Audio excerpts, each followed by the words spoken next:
کافی سال پہلے ایک نوبل انعام یافتہ کتاب 100 Years of Solitude پڑھی تھی اور کافی دنوں تک وہ دماغ میں چھائی رہی. اس کے اوپر کچھ لکھنا چاہتا تھا، پھر سوچا کہ اس پہ کوئی بات کروں گا،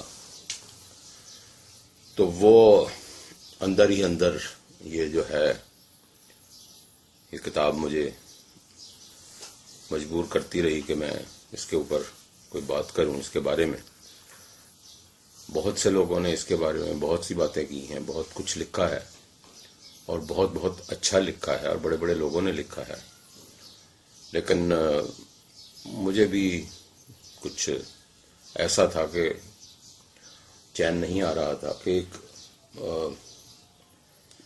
بندہ گیبریل گارسیا مارکویز، اب عظیم الشان روسی ادب کے بعد جس نے پورے ایک عہد کو گرویدہ بنایا، یہ لاطینی امریکی ادب ہی تھا جس نے 20ویں صدی کے دوسرے نصف میں دنیا کو حصار میں لے لیا. اس کا زرعی دور مارکیز کی منظر میں آمد سے پہلے ہی شروع ہو گیا تھا. طلسمی حقیقت نگاری کے بھی کرشمے نظر آنے لگے.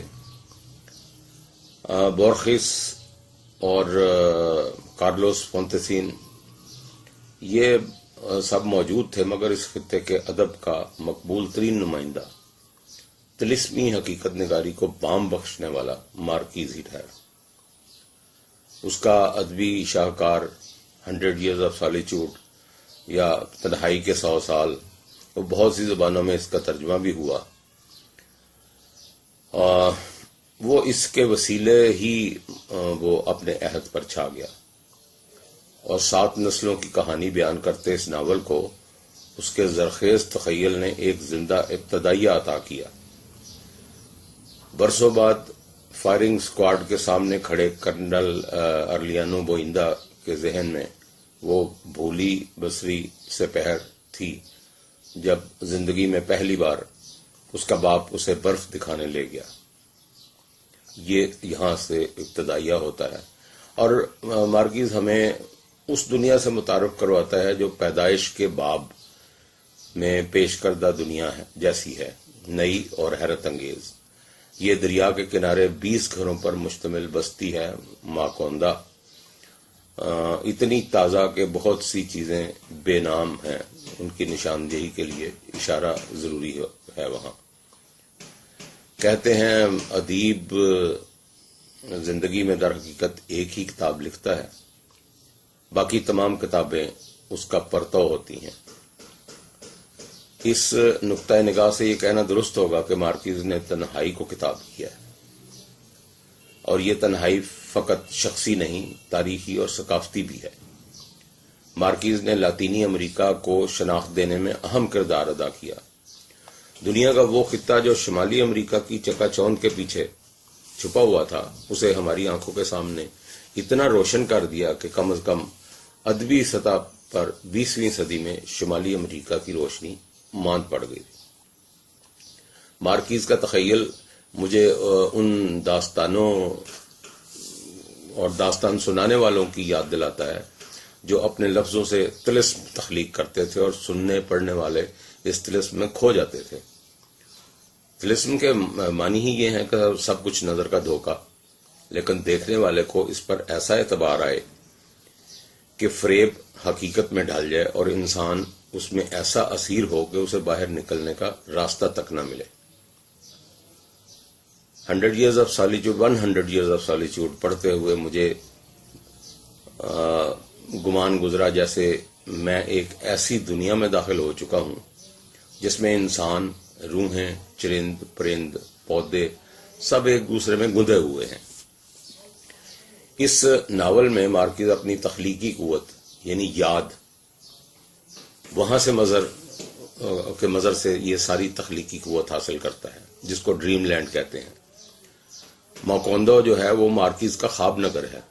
وہ یادیں جو اس کے بچپن کے لاطینی امریکہ اور خاص طور پر کولمبیا کے معاشرے میں موجود حقیقت کے بیان پر مبنی ہیں۔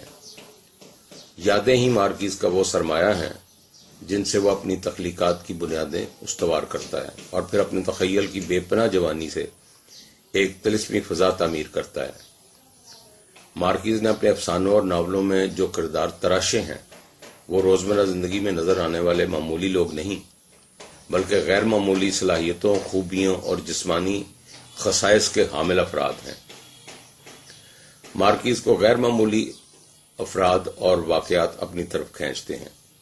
ان غیر معمولی کرداروں کو پیش کرنے کے لیے مارکیز جو فضا تیار کرتا ہے وہ بھی غیر معمولی عناصر سے بھری ہوتی ہے۔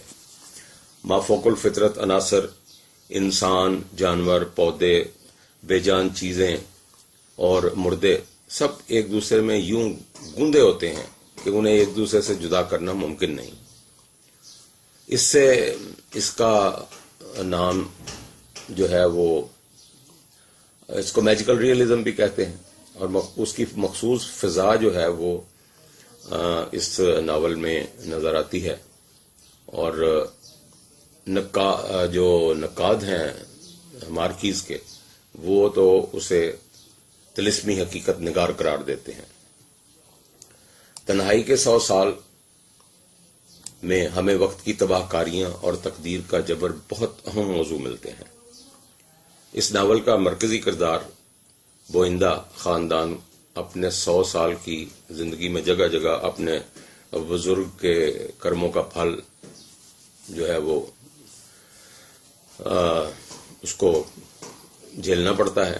مارکیز نے خود بوئندہ خاندان کی تنہائی کا منبع اس خاندان میں محبت کے فقدان کو قرار دیا ہے۔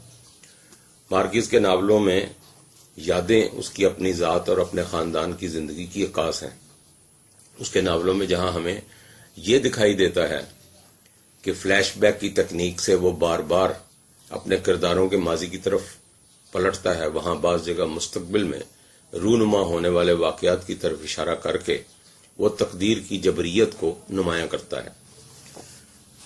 مارکیز کے اسلوب کا ایک امتیاز یہ ہے کہ وہ فرد کے خارج و باطن، سماجی، سیاسی اور شخصی سطحوں میں ایک دوسرے میں یوں گونتا ہے کہ ایک پیچیدہ متن تشکیل پاتا ہے۔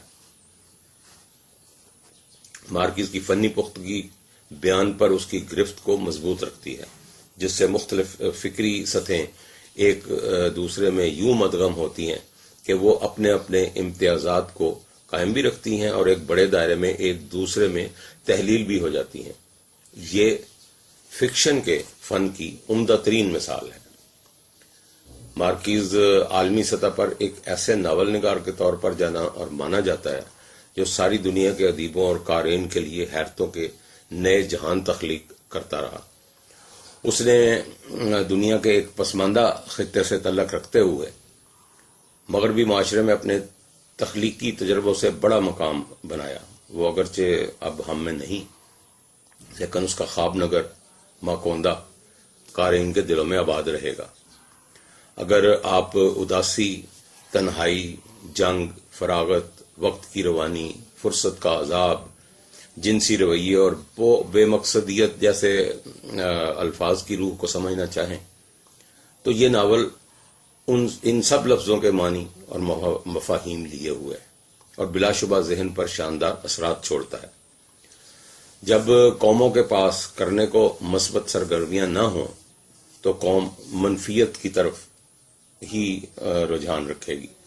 جب کھیل کے میدان آباد نہ ہوں تو پھر جنگ کا میدان سجتا ہے۔ جب ادب و فن کی ترویج نہ ہو تو جنسی رویے بد سے بدتر ہوں گے۔ جب خوشی کے مواقع اور تہوار نہ سجیں گے تو ہماگیر اداسی اور تنہائی اور چڑچڑاپن قوم کا عکاس ہو جائے گا۔